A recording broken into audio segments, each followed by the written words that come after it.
বরিশালে March for justice কর্মসূচিতে ২ দফা পুলিশের লাঠিচার্জে ৪ সাংবাদিক সহ অন্তত ১০ জন আহত হয়েছেন।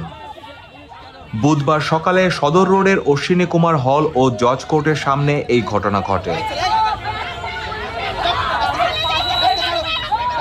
এই সময় পুলিশ কমপক্ষে ২০ জন শিক্ষার্থীকে আটক করে বলে অভিযোগ করেছেন শিক্ষার্থীরা।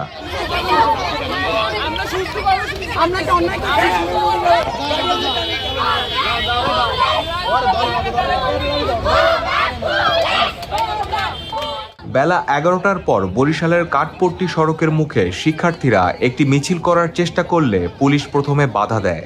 শিক্ষার্থীরা এ সময় ছাত্রদের উপরে নিপীড়ন নির্যাতনের প্রতিবাদ জানায়।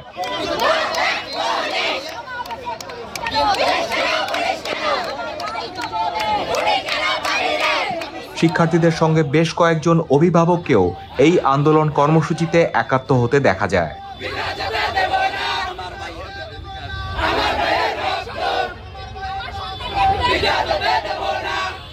পুলিশের সাথে শিক্ষার্থীদের কথা কাটাকাটির এক পর্যায়ে শিক্ষার্থীদের টানা হেচড়া করে পুলিশ। এ সময় পুলিশ লাঠিচার্জ করলে অন্তত ৪ জন সাংবাদিক সহ ১০ জন আহত হন।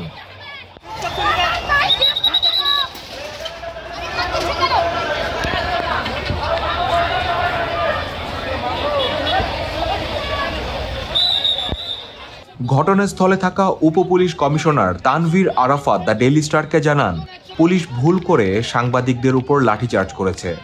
পুলিশের ভুলের জন্য তিনি দুঃখ প্রকাশ করেন। এ ঘটনায় সাংবাদিক নেতৃবৃন্দ বলেন, সাংবাদিক নির্যাতনের ঘটনায় ব্যবস্থা নেওয়া না হলে বৃহত্তর কর্মসূচি ঘোষণা করা হবে।